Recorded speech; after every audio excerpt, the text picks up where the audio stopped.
Okay, so I have been walking around since May the 1st, kind of walking around the perimeter of the island in my bare feet as part of a world record attempt for the longest barefoot journey, and kind of more importantly, I suppose, raising money for the Pieta House Suicide and Self-Harm Crisis Centre.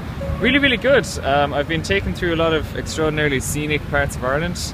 So I've been largely coastal, but also quite a bit of inland, and I've just been really astounded by how beautiful this country is. It's amazing. So that's one part of it. It's also been really, really nice to have met a lot of extremely supportive people. I've had people help me out in so many different ways, whether it's wishing me luck, asking me how to donate, actually just giving me food or water along the way. Sometimes I'd be walking along and a car would pull over and they just like hand me a sandwich, and I'm like, just when I needed it. And letting me stay in their homes, or in their like people who run B&Bs and hotels have let me stay there free of charge a number of times, which is just amazing. They're really good. Yeah, they're intact. They're mostly together, and they've sort of adjusted. They've decided at this point that they're okay with what's happening. That this is what occurs every day. We get up, we walk. It can be really uncomfortable, but we're doing that now, and they complain a lot less. I was very reluctant a lot of the time to walk, and dreading getting out and walking because my feet would just constantly complain. But then after a while, they sort of just decided, yeah, it's okay. And so they've gotten a lot tougher, a lot more resilient. I don't have any blisters or open wounds or sores or anything, so they actually look kind of like okay.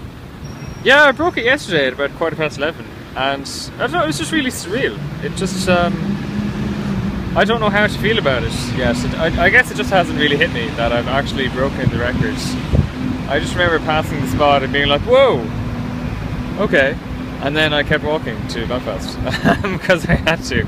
It was really, really strange. I just don't know how I actually feel about it. Because it was something for so long that was always ahead of me.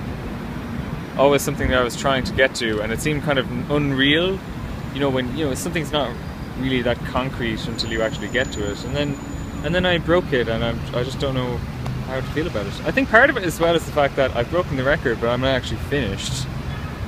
So maybe when I actually finish walking and I get back to Claremorris and County Mayo, I'll just be like, whoa, and it'll be really strange. It's going to feel weird. It's going to feel really weird to put shoes back on. I know that. Yeah. So I'm raising money for the Pieta House Suicide and Self-Harm Crisis Centre, and that's honestly just because I was personally affected by suicide. A friend of mine took their own life a few years ago, and after that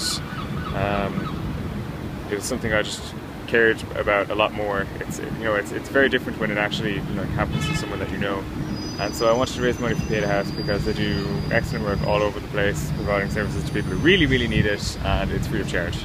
And I just think that their work is absolutely fantastic. And they need help because most of their money comes from fundraising.